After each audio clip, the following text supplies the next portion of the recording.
Hey there, YouTube world. Droid Diver here again with another video. And this video is going to be simply about the things that we're going to be looking most forward to during Mobile World Congress.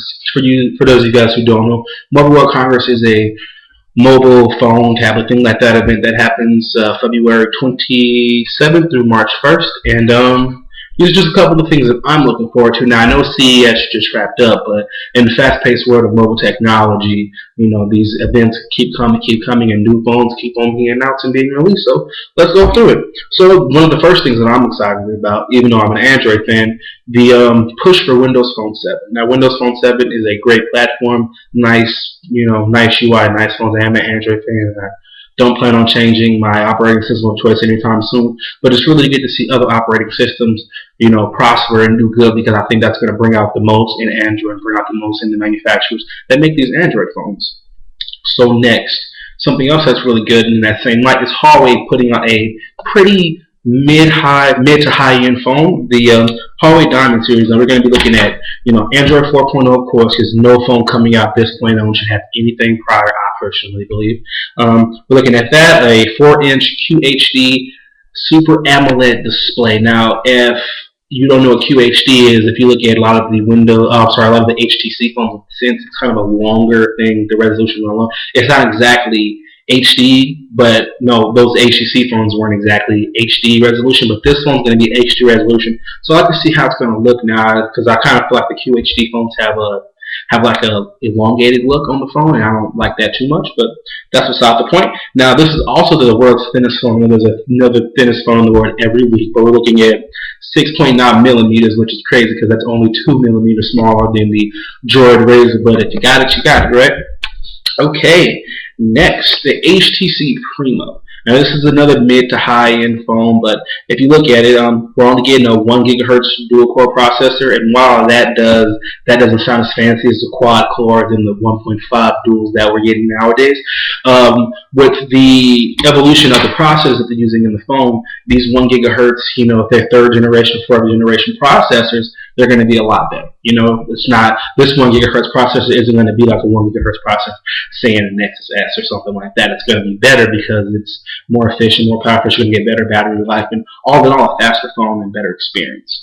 Also, this is, depending on how you feel about it, it has the Beats audio integration like the HTC Resound did, and while that is, it's a good selling point, people who look into it, it might not be the best thing. You do get some pretty good headphones for the normal price you get a phone, so premium headphones are somewhat premium headphones with a price of a normal phone. That's always a plus. And also the phone speaker is supposed to be, pretty decent as well.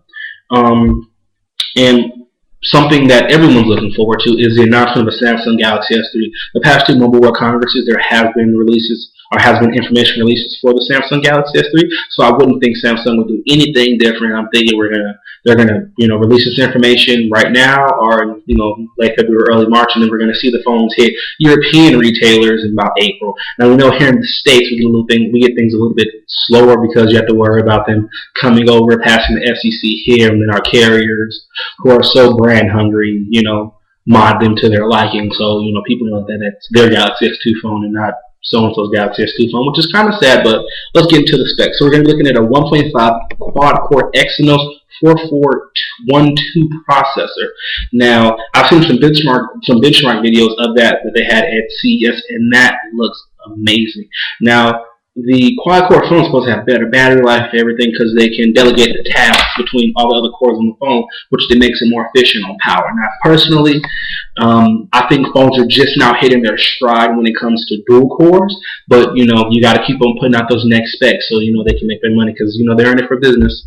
So it's that, and then we're going to be looking at a HD Super AMOLED Plus display, which is going to be pretty much the same HD screens that we're seeing now in the current Samsung Galaxy S2 lines, but it's going to be HD resolution like the Galaxy Nexus or Galaxy Note, which is going to make videos on this phone look absolutely amazing. Now, there's no exactly screen size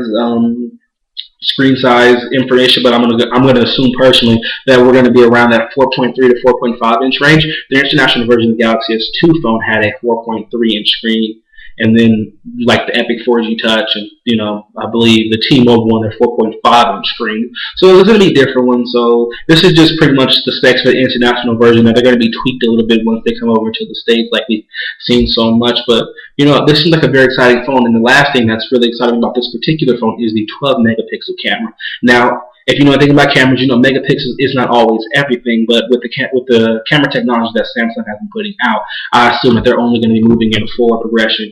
But this 12-megapixel camera, I'm sure that it's going to be a fantastic camera, something that can actually compete with the iPhone, even though lots of people personally feel that the Galaxy S2, the last line, was, right on par with the iPhone, but that's neither here nor there. And personally, my last thing I'm most excited about at Mobile World Congress is hopefully some actual information about the release of the Sprint Galaxy Nexus. Now, I know the Galaxy Nexus has already been out overseas and all those other retailers and Verizon here in the States, but me being a Sprint user myself and using using a Samsung Galaxy, Nexus S, sorry about that, me using that phone, I'm really looking forward to actually being able to try the next implementation in the Nexus line. I've had all the Nexus phones before. I've had a Nexus 1, Nexus S. Hopefully got since I didn't have a G1, the original developer phone. And I'm really excited about the release of this on Sprint and just see what they're going to be able to do with this phone, But besides that, thanks for watching this video. Remember, always rate, comment, and subscribe. Thanks for watching this video. And give me a thumbs up if you could. I love doing this, but I just want to see that you guys are watching. Peace.